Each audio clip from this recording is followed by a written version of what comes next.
महात्मा गांधी ने कहा था India will be free when the women feel safe to walk in the street of India in the midnight. यानी भारत उस वक्त हकीकत में आज़ाद कहलाएगा जब यहाँ की महिलाएं रात के वक्त रास्तों पर खुद को महफूज समझेगी। भारत को अंग्रेज़ों से आज़ादी हासिल कर 70 साल हो चुके हैं और आज भी हम आज़ादी की सही तस्वीर पेश करने में असक्षम हैं। एनसीआरबी के हालिया डेटा के मुताबिक भारत में क्राइम रेट बढ़ गया है और ख़ास तौर पर महिलाओं के ताल्लुक से महात्मा गांधी ने जो कहा था उसको कंपेयर करें तो पता चलेगा कि मौजूदा स्थिति में अगर महात्मा गांधी जिंदा होते तो वो रोज़ाना गोडसे की गोली से कम और शर्म से ज़्यादा मर जाते। कांग्रेस ने ट्विटर पर एनसीआरबी के डेटा के बहाने मोदी सरकार के खिलाफ मोर्चा खोल रखा है, लेकिन कांग्रेस ने जिसने भारत पर कई दहाई राज किए उसमें भी भारत में क्राइम कितना था वो भी काबिल गौर है। हालांकि मोदी सरकार बनने से पहले नरेंद्र मोदी और अमित शाह ने कहा था कि देश की सुरक्षा और जनता की तरक्की मोदी सरकार की प्राथमिकताएं होंगी, लेकिन जहां तक सुरक्षा की बात है, लिंचिंग से मुस्लिम और दलित, रास्तों और खेतों में महिलाएं, ईमानदार अफसर, यूनिवर्सिटी में पढ़ने वाले छात्र, पढ़ाने वाले शिक्षक क्या खुद को सुरक्षित महसूस करते हैं?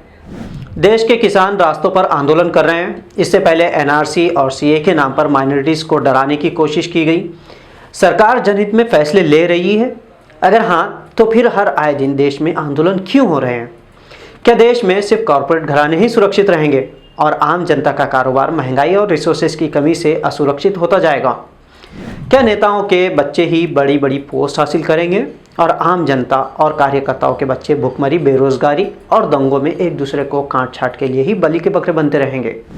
राज्यों की बात करें तो पूरे देश में जहां जहां बीजेपी शासन कर रही है वहां के हालात देख लीजिए। देश के सबसे बड़े राज्य की मिसाल हमारे सामने है। उत्तर प्रदेश, जहां बीजेपी पहले से गुंडा राज कहते नहीं थकती थी, अब यहां बीजेपी के मुताबिक राम राज्य है। और यूपी सीएम योगी आदित्यनाथ के मुताबिक उत्तर प्रदेश का लॉ एंड ऑर्डर पूरे देश के लिए मिसाल है। लेकिन बीजेपी के इसी राम राज्य में सबसे ज़्यादा क्राइम बढ़ चुके हैं। इनकाउंटर के नाम पर फेक इनकाउंटर्स में सबसे पहले विरोधियों को ख़त्म किया गया। महिलाओं से बलात्कार की सबसे ज़्यादा घटनाएं कहाँ हुई? लिंचिंग के मामले में कौन सा राज्य सबसे ज़्यादा है या आगे है? दलितों पर सबसे ज़्यादा अत्याचार कौन से राज्य में होता है? उनसे गैर इंसानी सलूक कौन से राज्य में होता है और क्यों होता है? वहाँ भुखमरी, बेरोजगारी, ह्यूमन राइट्स के बारे में आप सवाल क्यों नहीं कर सकते? India unsafe under BJP hashtag के साथ कांग्रेस ट्विटर पर हैंडल से आज कई ट्वीट किए गए। खास तौर से लिखा गया कि middle class, economy, institutions, judiciary, farmers, students और मीडिया उस फहरिस्त में शामिल है जिसमें बीजेपी के राज करने वाले राज्यों में क्राइम रेट बढ़ा हुआ है। एनसीआरबी के नए आंकड़ों से भी जाहिर है कि देश में हर 16 मिनट में एक महिला से बलात्कार होता है। लेकिन बीजेपी इन मसलों पर खामोश हो जाती है और उसे हिंदू मुस्लिम, मंदिर मस्जिद, लव जिहाद जैसे ही मुद्दे सबसे ज़्यादा पसंद है। बीजेपी के लिए विकास सिर्फ सीटों का जीतना और कॉरपोरेट घरानों की तरक्की के लिए विकास माना जाता है। चाहे जनता को इत्मीनान हो या ना हो, जनता चाहे सड़कों पर उतरे, अपनी जान गंवाए, इससे सरकार को कोई फ़र्क नहीं पड़ता। क्या एनआरसी और सीए कानून के विरोध करने वालों को कॉन्स्टिट्यूशनल राइट्स तक नहीं है? जिन लोगों ने विरोध किया, क्या उनके खिलाफ केसेस रजिस्टर्ड कितने किए गए हैं? विरोध करने वालों को दंगे में झोंका गया। देश की कैपिटल में दंगा हुए, 50 से ज़्यादा नागरिकों की जान गई।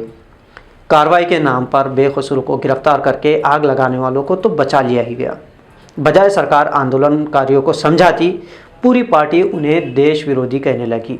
अब अन्नदाता यानी किसान धरना दे रहे हैं, रास्तों पर जमे हुए हैं। हालांकि इतनी ठंड बढ़ रही है और इस दौरान 12 से ज़्यादा किसानों की मौतें भी हुई, लेकिन बजाय देश के प्रधानमंत्री इन किसानों से बात करते, वो गुरुद्वारा में फ़ोटोशूट करवाते हैं और दूसरी तरफ पुलिस और जवान को उनके सामने खड़ा कर दिया जाता है। जय जवान जय किसान का नारा ख़त्म करते हुए मर जवान मर किसान कर दिया गया है। क्या इससे जनता सुरक्षित महसूस करेगी? एनसीआरबी के डेटा के मुताबिक अब तो देश में बच्चे भी सुरक्षित नहीं।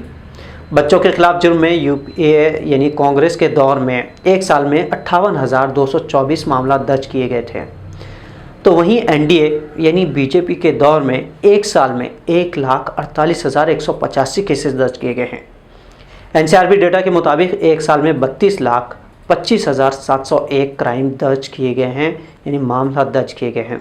वैसे अनएम्प्लॉयमेंट पिछले 5 दशकों में सबसे ज़्यादा बढ़ गया है, निगेटिव इकोनॉमी बढ़ी है, प्राइवेटाइजेशन और कोविड केसेस बढ़ गए हैं, पड़ोसी देशों से रिलेशंस ख़राब हुए हैं और अब अन्नदाता प्रोटेस्ट कर रहे हैं। तो देश के प्रधान सेवक भी तो मोर, तोते, यूके एम्बेसडर और गुरुद्वारे में मसरूफ़ हैं। लाल आंखें दिखाई जानी चाहिए, लेकिन चीन और पाकिस्तान को। लेकिन यहाँ लाल आंखें किसे दिखाई जा रही है?